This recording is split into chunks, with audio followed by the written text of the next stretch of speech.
Bonjour. Bonjour. Aujourd'hui, nous allons décoder. La hausse de la CSG. Et t'as vu la hausse de la CSG? Ouais, je l'ai vu. Ils l'ont compensé en supprimant les cotisations chômage et maladie. Alors, pas mal le menu, hein? T'es sûr que t'as bien tout compris là? Bah ouais. Ils nous augmentent un truc, ils nous en suppriment un autre. On s'y retrouve. Non, à la base, la CSG a été mise à 49,3 en 90 pour payer la Sécu. C'était déjà fini la démocratie en 90? Ouais, mais non, même avant, mais c'est pas le sujet en fait. Bah, de toute façon, cette mesure, elle concerne que les riches. Mais non, chaque personne qui habite en France et qui cotise à la sécurité sociale. Ouais, enfin, tout le monde quoi. Exactement, les chômeurs, les retraités, même les propriétaires. Sur ton loto, tu te fais taxer.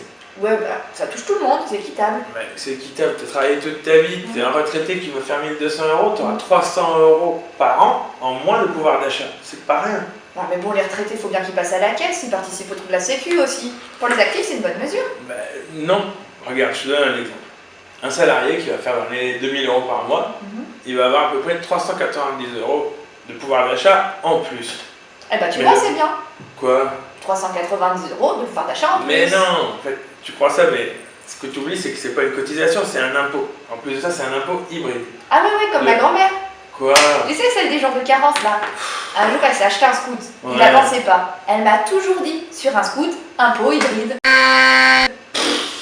Non, mais c'est pas possible. Regarde, un impôt hybride, ça veut dire que tu as une partie cotisation, une autre partie impôt. Ouais. Les cotisations ne rentrent pas dans le revenu imposable. Mais l'autre partie, si. Donc tes fameux 390 € que tu crois avoir pouvoir d'achat en plus, tu vas les rendre en impôt.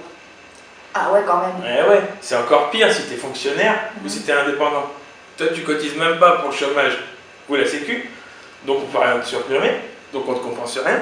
Perte de pouvoir d'achat net. Ouais, mais bon, en même temps, les fonctionnaires, ils sont toujours en arrêt, alors faut bien qu'ils payent un peu. Hein. Tu veux qu'on reparle du gel des points d'indice, c'est ça? Non, j'ai pas mon bonnet. Ouais, ouais. Et puis, de toute façon, toi et ta CGT là, Ouais. qu'est-ce que vous comptez faire? Eh ben, déjà, on met cet impôt en cotisation. Comme ça, seuls les salariés paieront et même soumettre cet impôt-là au revenu financier des entreprises.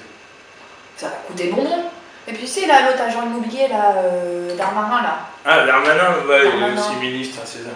Ouais, bon. Ouais. Et ben, il l'a dit, la France n'a plus d'argent. Attends, c'est une blague là. Non. T'arrêtes d'écouter BFM. À un moment donné, c'est plus possible. La fortune des 500 Français les plus riches a été multipliée par 7 en 20 ans. Non. Si. Et la France a un PIB qui est passé de 1300 milliards en 97 à 2200 aujourd'hui. Ah ouais. C'est énorme. Mais il va où tout cet argent? Dans la poche des actionnaires. La France championne d'Europe de versement des dividendes. Aujourd'hui en 2018. Donc attends, si je te suis bien, la CSG c'est pas une nécessité. Eh ben tu commences à comprendre. C'est pas perdu.